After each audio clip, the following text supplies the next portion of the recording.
Okay जी, start. देखिए, इस समय हम मौजूद हैं ब्रह्म सरोवर पर। सरकार का एक उच्चतम प्रयास गीता को जागृत रखने के लिए, गीता के ज्ञान को जागृत रखने के लिए। लेकिन इस बीच जो सबसे ज़रूरी बात आती है वो ये है कि गीता का ज्ञान जागृत रखा जाएगा, गीता के ज्ञान को सफल बनाया जाएगा, किंतु इस बीच संस्कृत का क्या। तो इसीलिए आज हमारे साथ जुड़े हुए हैं महर्षि वाल्मीकि संस्कृत विश्वविद्यालय से गुरुजी, जो बताएंगे कि संस्कृत के मायने क्या है और खोती हुई संस्कृत को कैसे उन्होंने जागृत रखा इस आधुनिक युग में भी।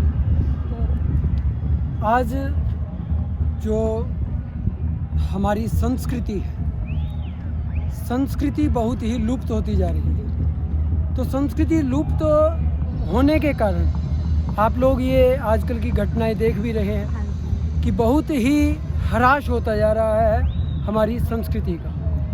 ये सारा कारण यही है कि संस्कृति और संस्कार, जब तक हमें संस्कृत के विषय में ज्ञान नहीं होगा तब तक हम अपनी संस्कृति को नहीं जान सकते, और जब तक हम अपनी संस्कृति को नहीं जानेंगे तब तक हमारे अंदर संस्कारों का प्रवेश नहीं हो सकता। तो इसीलिए इस संस्कृत को जगाने के लिए इस समय वर्तमान समय में संस्कृति को और अपने संस्कारों को उजागर करने के लिए ही सरकार एक ये प्रयास कर रही है। और उनके प्रयासों से 2018 में महर्षि वाल्मीकि संस्कृत विश्वविद्यालय की स्थापना की गई।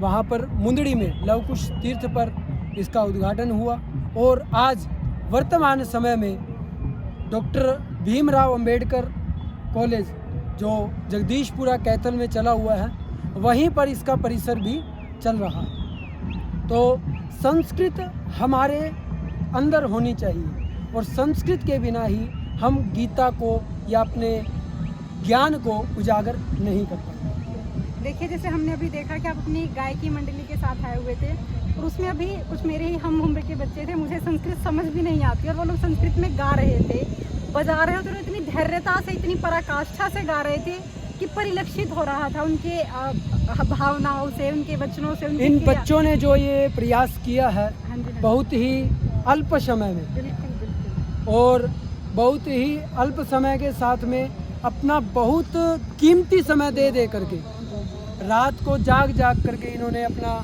जो ये तैयार किया है, 2 से 3 दिनों में ही इन्होंने अपनी ये स्क्रिप्ट तैयार की है, और सारा का सारा आप लोगों ने इसको देखा है। तो उसको इन्होंने अपने संस्कृति को पढ़ते हुए और अपने संस्कारों को भी, कि किस प्रकार से हम संस्कृत से वंचित होते जा रहे हैं। लोगों के मन में भय है कि संस्कृत बहुत ही कठिन है। बिल्कुल भी नहीं। संस्कृतम बहु सरल भाषा अस्ति, यथा वयम संस्कृतम वक्तुम शक्नुमः तावत आंग्ल भाषा तथा सरल माध्यमेन न वक्तुम शक्नुमः। सभी जानते हैं कि 90 घंटों में इंग्लिश बोलना सीखें, ये सिखाते हैं। लेकिन एक संगठन है संस्कृत भारती, जो मात्र 20 घंटों में संस्कृत बोलना सिखाती है, जो प्रतिदिन का 2 घंटे का समय लेती है, और 10 दिन अपनी कक्षाएं लगाती है। उसके उपरांत वो 10 दिनों में, मात्र 10 दिनों में संस्कृत बोलना सिखा दें। देखिए, मेरा एक प्रश्न और था कि जो आपको सुन रहे हैं लोग, इसमें से ज़्यादा जो है हमारी आधुनिक पीढ़ी से जुड़े हुए लोग हैं, तो आप इनको क्या संदेश देना चाहें? क्योंकि जैसे आपने कहा कि बच्चों में भय है, मेरे में भी भय है। मुझे भी लगता है कि एक तो भय से ज़्यादा है कि आज के टाइम में संस्कृत कोई समझता नहीं है, कोई सुनता नहीं, तो लगता है यार लैंग्वेज ही नहीं है, भाषा ही नहीं। अगर अपनी भाषा में, आधुनिक भाषा में कहूँ तो अब फिर मुझे और मेरे साथ ही मेरी उम्र के बच्चे, उनको क्या संदेश देना चाहेंगे? कैसे सीखें, रुचि कैसे पैदा करें? इसके लिए आप बहुत ही अच्छा विकल्प है। आज ऑनलाइन माध्यम से भी कक्षाएं प्रारंभ हो रही हैं, हम भी लगाते हैं। हमारे YouTube चैनल पे आप देख भी सकते हैं। अभी कुछ प्रयास उस पर भी चला हुआ है, धीरे धीरे, और आगे भी बढ़ेगा। अगर हम अपने बच्चों को उस ऑनलाइन कक्षा के माध्यम से जोड़ना चाहते हैं तो उससे जुड़िए, और उससे जुड़ कर के उनको जब हम कुछ जो प्रातःकाल से रात्रि पर्यंत, जागरण से शयन पर्यंत हम अपनी दिनचर्या है, उसको जब हम उस पर सम्मिलित करेंगे, बच्चों को बताएंगे कि प्रातः जिस समय हम जागरण करते हैं उस समय अपने हथेलियों को देखो, हथेलियों को देख करके अपने हाथों में भगवान का ध्यान करना है। करागरे वसते लक्ष्मी, कर मध्य सरस्वती, कर मूले स्थिता गौरी, प्रभाते कर दर्शनम। इसका मतलब क्या है कि कर का जो ये हाथ, कर मतलब हाथ, इसके अग्रभाग में आगे का जो भाग है उसमें करागरे वसते लक्ष्मी, माँ लक्ष्मी का वास। हमारी लक्ष्मी जी का वास होता है। जब हम कर्म करते हैं देखते हैं तो कर्म इसी प्रकार से होता है, ठीक है। लेकिन कर के मध्य में माँ सरस्वती जी का वास है। तो जब हम लिखते हैं तो हमारी मध्य भाग का ज़्यादा प्रयोग होता है। तो माँ सरस्वती जी का, तो कर मध्य सरस्वती। और अंत में कहा है कि कर मूले स्थिता गौरी। यहाँ पर कुछ परिवर्तन होता है, कुछ गोविंदा भी कहते हैं, कुछ गौरी भी कहते हैं। लेकिन हम अगर गौरी का लेंगे, तीनों शक्तियाँ समाहित होंगी। और जब वो कहते हैं कि तीनों शक्तियाँ समाहित हो जाती हैं तो एक हमारा मुष्ट बन जाता है, तो बल आ जाता है। और जब बल आ जाता है तो गौरी शक्ति, तो हमें शक्ति मिलती है। तो कहीं पर भी हमें अगर प्रहार भी करना पड़ जाए तो वहाँ पर हम शक्ति का भी प्रयोग कर सकते हैं। इसलिए प्रातः काल में माँ लक्ष्मी जी का और सरस्वती जी का और गौरी जी का ध्यान करना चाहिए। उसके उपरांत धरती को प्रणाम करना चाहिए कि किस प्रकार से हम इस धरती पर ये 80 किलो का 70 किलो का इतना भार हम जो है वो उस धरती पर रखने जा रहे हैं,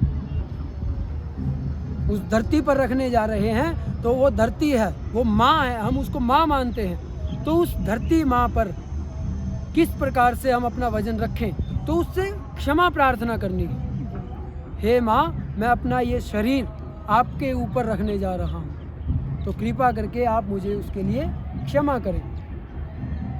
ठीक, तो ये इस तरह से अगर हम अपने बच्चों को संस्कार देंगे तो शायद बच्चे भी जानेंगे। और जब ये विशेष रूप से घर पर महिलाएं ही अपने बच्चों में संस्कारों को उत्पन्न कर सकती हैं, क्योंकि महिलाएं ही अपने बच्चों के साथ में रहती हैं, उसी से ही बच्चा ये संस्कार सीख पाए। देखिए, आपके कीमती शब्द और समय दोनों के लिए बहुत सारा धन्यवाद। और जो अंत में मेरा प्रश्न था कि अभी आपने जो रागनी सुनाई थी, मैंने जैसा कहा कि मुझे समझ नहीं आया और सुनने वाले सभी लोगों को, तो आप एक बार संक्षिप्त रूप में उसका मतलब बता देंगे कि क्या मायने थे, उसके क्या मतलब थे? देखो, संस्कृत रागनी जो हम लोगों ने प्रस्तुत की है, हाँ जी, वो आप लोगों ने एक पुराने समय का एक गीत है। हाँ जी। चंदन है इस देश की माटी, तपोभूमि हर ग्राम है, हर बाला देवी की प्रतिमा, बच्चा बच्चा राम है। तो ये जो गाना है, ये गीत है, इसको हमने मतलब कि संगठन ने संस्कृत के शब्दों में पिरोया हुआ है। और उन्हीं शब्दों को हमने फिर रागनी के माध्यम से आप लोगों के सामने, सबके सामने प्रस्तुत किया है और प्रयास किया है। ये नहीं है कि ये हमारा सफल हुआ होगा, वो तो आप लोगों का ही सहयोग है कि शायद इसको अगर हम आगे लेकर के चलेंगे तो बच्चों को भी पता लगेगा कि संस्कृत केवल एक संस्कृत नहीं है, उसमें हम किसी भी प्रकार से किसी भी चीज़ को, और ये संस्कृत क्या है, हमारे शरीर में है। लेकिन ये एक दीपक जो है ना, दीपक हमारा शांत हुआ है, क्योंकि नाम मेरा भी दीपक है जी। तो शायद परमात्मा ने यही चीज़ दी है कि दीपक को आगे लेकर के आना है, और दीपक से ही दीपक को जलाया जा सकता है। तो जब दीपक आगे आएगा तो दीपक से दूसरा दीपक जो हमारे अंदर है, उसको जलाने के लिए किसी एक चिंगारी की आवश्यकता होती है। जब तक दूसरा दीपक उसमें नहीं लगेगा तब तक वो दीपक नहीं जल सकता। अगर हम उस दीपक से दूसरा दीपक जलाएं तो वो जिस समय चिंगारी निकल के आएगी वो दीपक स्वयं जलेगा, और जिस समय वो संस्कृत के साथ में दीपक जलेगा तो वो संस्कृत हमारे अंदर से, क्योंकि ये कहते हैं कि हमारे अंदर सब है, और भारत के अंदर संस्कृत थी, संस्कृत है और संस्कृत रहेगी। कहते हैं कि जब तक सूरज चांद रहेगा संस्कृत माता तेरा नाम रहेगा। संस्कृत कभी भी लुप्त नहीं हो सकती है।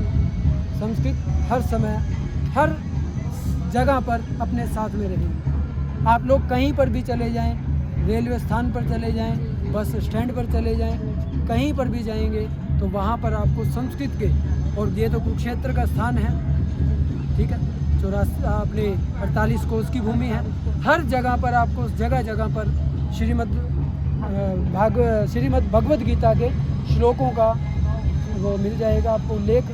तो आप देख सकते हैं यहाँ पर ज्योतिसर में भगवान श्री कृष्ण जी ने उपदेश भी दिया था, अर्जुन का मोह भंग किया था, किस प्रकार से मोह भंग किया था, तो आप लोगों को बताइए। तो आपके इस सफल प्रयास के लिए और संस्कृत को जिंदा रखने के इस सफलतम प्रयास के लिए बहुत बहुत शुभकामनाएं आगे भी इसी प्रकार, और मुझे अपना एक कीमती समय और शब्द देने के लिए बहुत बहुत धन्यवाद। आपका भी धन्यवाद, आप हमारे साथ में यहाँ पर आए और हमारा जो उत्साहवर्धन किया उसके लिए भी बहुत बहुत धन्यवाद। मैं आपको ऐसे तो नहीं जाने दूंगा, क्योंकि अब हमारे पास में आए हैं तो कुछ नया सीख करके जाना चाहिए। तो एक मैं शब्द आपको, क्योंकि परिचय होता है तो परिचय संस्कृत में ही होना चाहिए। तो जैसे हम बोलते हैं कि नमस्कार, तो उसको हम बोलेंगे नमो नमः। नमो नमः। मम नाम दीपकः, मम नाम दीपकः, तो भवत्याः नाम की? मम नाम ज्योति। ज्योति, बहुत शुक्रिया। तो मम नाम, जो भी अपना नाम है तो मम नाम, तो मम नाम दीपकः, मम नाम ज्योति। और बहुत- इसे खाने के लिए बहुत बहुत धन्यवाद, और दोबारा से नमो नमो नमः। नमो नमः। पुनः मिलामः। पुनः मिलामः।